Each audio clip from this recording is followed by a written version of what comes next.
All right, you guys, so we have our mandala here. I'm just going to start opening it. So this one, we have a lot of white in it.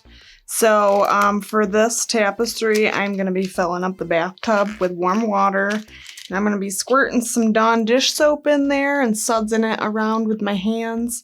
And then this is going to sit in there for a half hour. After a half hour, I'm going to drain the tub. And then rinse out the tapestry and probably do it 1 or 2 more times depending on how much dye comes out.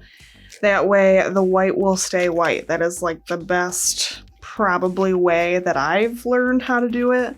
Any other time, I've had a lot of bleeding in the past. You guys have probably seen that or noticed it at some point in some of my older videos when I was newer at this.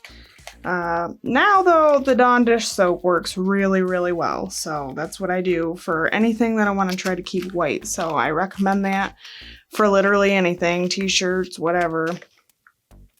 So best thing ever for the white parts.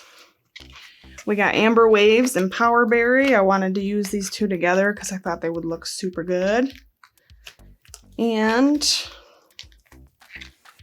this is kind of like the snowflake tapestry a little bit. I think I changed a couple of the lines. I wanted to see how it would look with a lot more white in it. I was kind of hoping the Power Berry would bleed a little more, but I think it's because I dyed it dry. So that's probably why I didn't get more bleeding, but that's okay. It's gonna look awesome.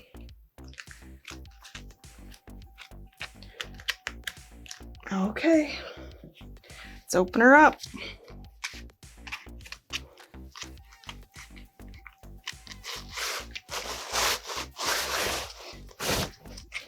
All right, try to show you. Ooh. So all of the purple marker lines, they're gonna disappear once I put it in the Dawn dish soap. And I know you can't see the whole thing right now. I don't have a helper in here to help me, but at the very end of this video, we'll post a washed and dried version of this on the wall. But the Amber Waves look super good. I love the Power Berry. All right, make sure you check out my merch. It's in the store part of my YouTube. Our personal website will be updated very, very soon with all the new stuff that we have done. Links in the description box below for everything that I use in my videos, just in case you didn't know. And of course, if you need any good dye, check out Dharma Trading Company, Grateful Dyes, Custom Colors. There's more I have to check into, but Dharma so far and Grateful Dyes I've been using a lot of. So thank you so much for watching. Make sure you hit that like button and comment anything you want. Just say hi. I like hearing from you guys. Thank you so much again and happy tie-dyeing.